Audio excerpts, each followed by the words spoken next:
You guys ever wonder why there's a star on the head of the bender? Well, check this out. This is part 2 of my series on bending conduit. So sometimes when you're taking measurements for 90s, the measurement for that 90 ends up being longer than half the length of the conduit. In the case of a full stick, that's greater than 5 feet. In that case, it's going to be more practical to do what's called a back 90. Let's say we take a measurement from our enclosure and the length of our 90 needs to be 7 feet or 84 inches.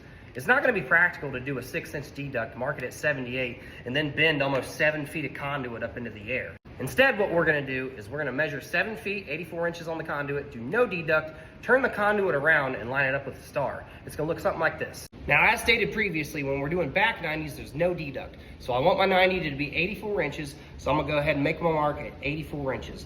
By the way, you should always use a pencil to mark conduit. I'm only using a Sharpie so it shows up better on camera. Now, in the case of a forward 90, we're going to have the hook on our bend shoe facing the same direction that we measured from. But remember, with a back 90, it's actually the opposite. So I'm going to turn the bender around. We're facing the opposite direction from the direction we measured from. I'm going to seat the conduit firmly in the bend shoe like such. And instead of lining it up with the arrow, we're actually going to line it up with the star. And just like with any other bend, we want to make sure we keep a constant foot pressure on the pedal of this bender. And it's going to look something like this.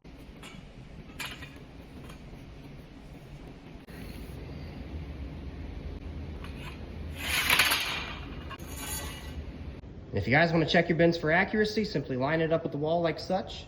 Get your tape measure out. And there we go. 7 feet on the dot. Actually, I'm off by about a 32nd of an inch. That's okay.